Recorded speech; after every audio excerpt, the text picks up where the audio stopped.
Bonjour, bienvenue là, le cerisier gilet jaune, si on peut dire ça comme ça. Je vais vous montrer quelque chose qui consiste à mettre de la glu. En fait, cette glu que l'on met avec une palette, voilà, et que l'on met tout autour pour éviter que les fourmis elles le grimpent. Voilà. Voilà, on met, et qu'est-ce qu'on s'aperçoit que les fourmis elles grimpent.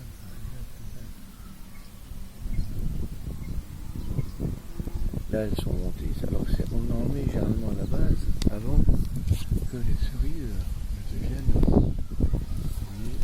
adultes, c'est-à-dire mûres et qu'elles font.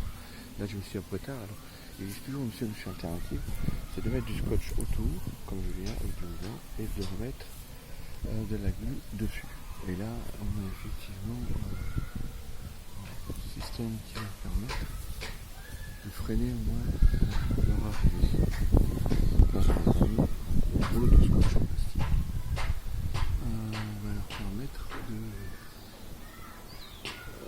de freiner leur progression. Et bien, effectivement, j'en ai mis un peu partout parce que c'est. Voilà, j'en ai mis un peu partout parce que c'est trop tard. C'est trop tard à la base.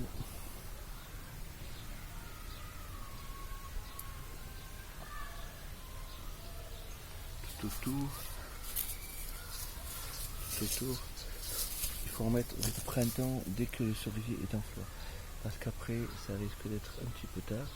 Là, on voit la fourmi qui est allée en haut déjà et qui n'arrive plus à redescendre. C'est déjà un piège un peu tardif, mais il faut se méfier parce que ces fourmis, ici j'avais un figuier aussi qui avait tendance à prunier, qui avait tendance à communiquer avec les branches. J'ai dû obligé de couper parce qu'elles sont très malines. Les fourmis communiquent entre elles.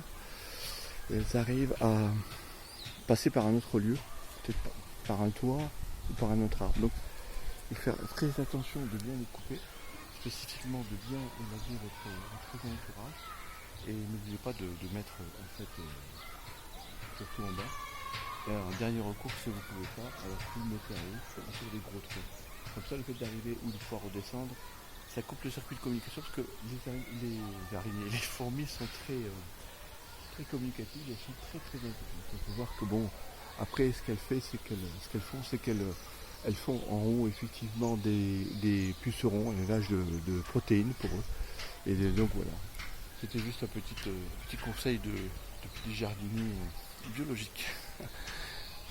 Solution gilet jaune.